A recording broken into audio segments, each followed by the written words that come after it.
Chieftain Jerkri of the Diovla tribe, I, Frang, officer of the Diovla tribe's 2nd Platoon, do now submit this retelling report to you as I have witnessed our training step by step with the human Marines. Please forgive any language that you consider unneeded, as I only wish to be as specific as possible. Let me commence. As the shuttle descended through the thin Martian atmosphere, the anticipation among us Ixiarts was palpable. We had left behind our homeworld, a place tainted by the shadow of oppression, in search of the skills and knowledge necessary to fight for our freedom. Stepping onto the rust-colored soil of Mars, I felt a surge of determination coursing through my veins. The journey had been long and arduous, but we were born free, and our resolve is unyielding. Gazing at the sprawling human outpost before us, I marveled at the sight of towering structures nestled against the barren landscape. It was here, amidst the red sands and the vastness of space, that our training would begin. We were greeted by our human counterparts, the formidable Marines, who would serve as our mentors in the art of warfare. Despite our differences in appearance, there was a sense of camaraderie, a shared purpose that transcended species boundaries. I had never actually met a human before, or a Prozenuthian either for that matter. The humans seem as giants to us as biologically we Ixiarts, being a feline bipedal race, are just under a meter in height. These humans were around 1.7 meters in height. I assume this to be normal stature among the primate-evolved races. I understand that the Prozenith are even taller than humans, although not as strong as they are. This planet called Mars was selected for our training, as the gravity of this world is similar to our home planet's gravity, which is also similar to the average gravity of the bulk of planets under the Prozenuthian Empire's control. Humans evolved on a planet with higher gravity than our own, which explains why they have well above average physical strength when compared to most other races.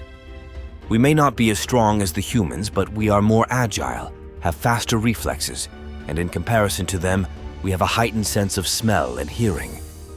But the humans have better eyesight than we do, and from what I have been told, their bodies are more durable in warfare.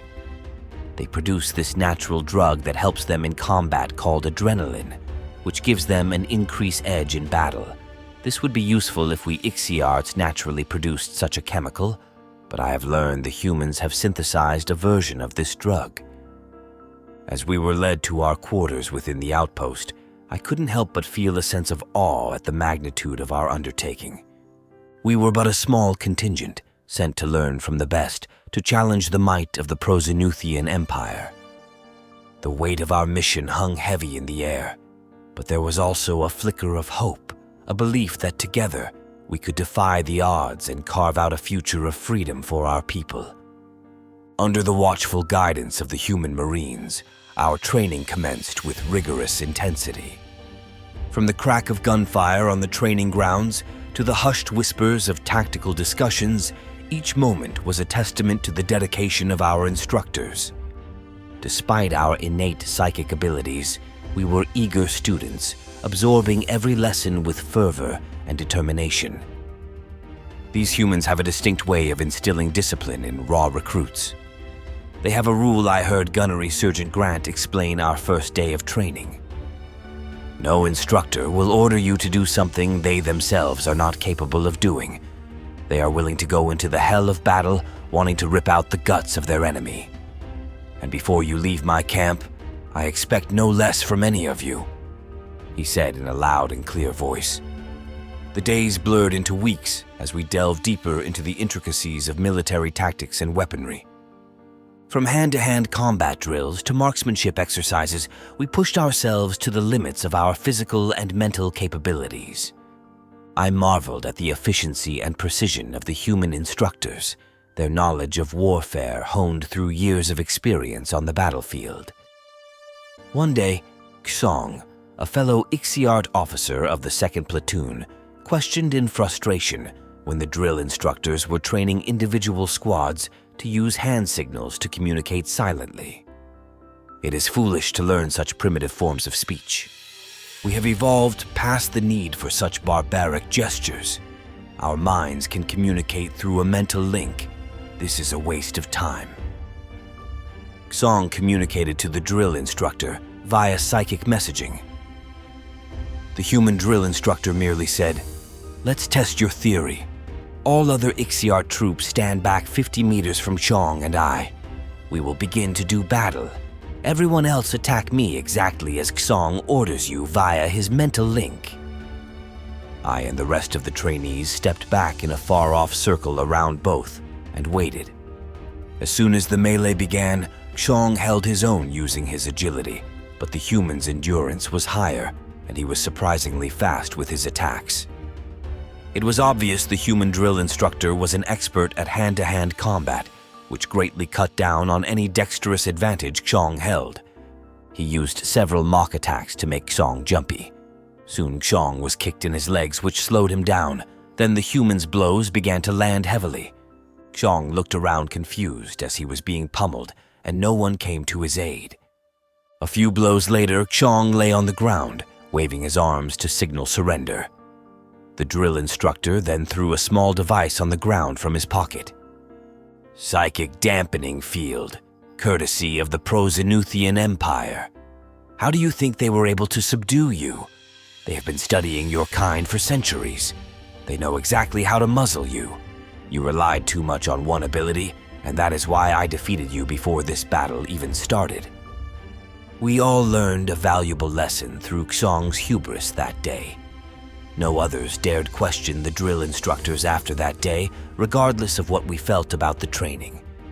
With each passing day, I felt a growing sense of determination to fight for our liberation, to stand against the forces of tyranny and reclaim our right to freedom. And as I looked into the eyes of my fellow Ixiarts, I saw reflected in them the same fire burning within my own soul. Together, we would rise, united in our quest for justice and defiance against the darkness that sought to consume us. As our training continued, the human instructors pushed us to our limits, subjecting us to increasingly complex simulations and live-fire exercises. Each challenge served as a crucible, forging us into formidable warriors ready to face the trials that lay ahead. From urban combat scenarios to reconnaissance missions in the Martian wilderness, we honed our skills with relentless determination. Under the watchful gaze of our mentors, we learned to adapt and improvise, to think on our feet and remain calm under pressure.